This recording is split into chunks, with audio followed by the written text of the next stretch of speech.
Narita Boy does a lot of things right.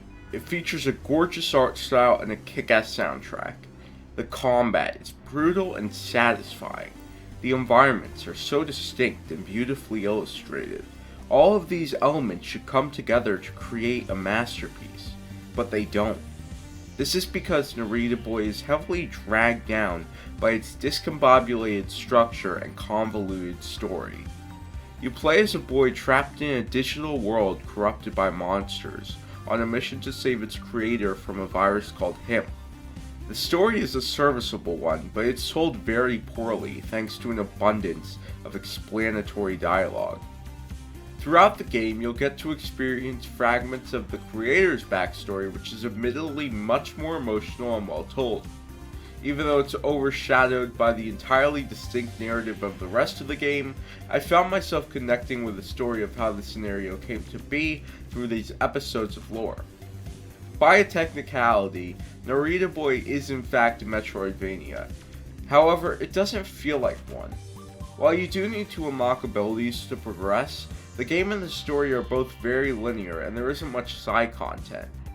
I do think combining the gameplay loop of a Metroidvania and a more linear game is a smart idea though.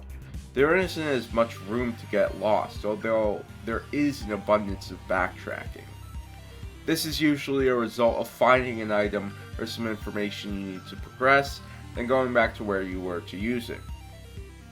Narita Boy does feature an odd structure though, and I think that's the result of too much dialogue.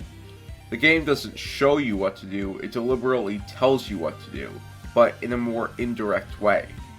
There are also some rough difficulty spikes, mostly due to the abundance of enemies and not how difficult they actually are.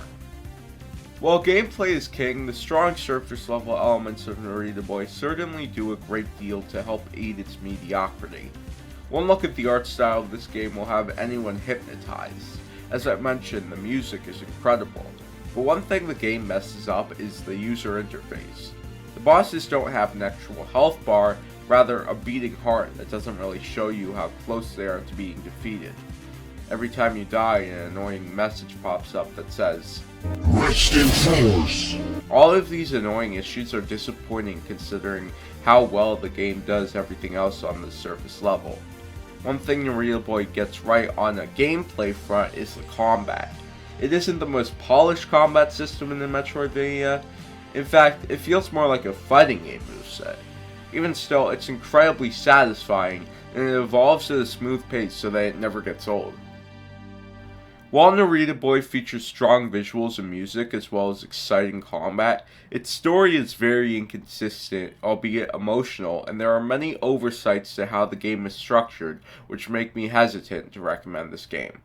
6 out of 10.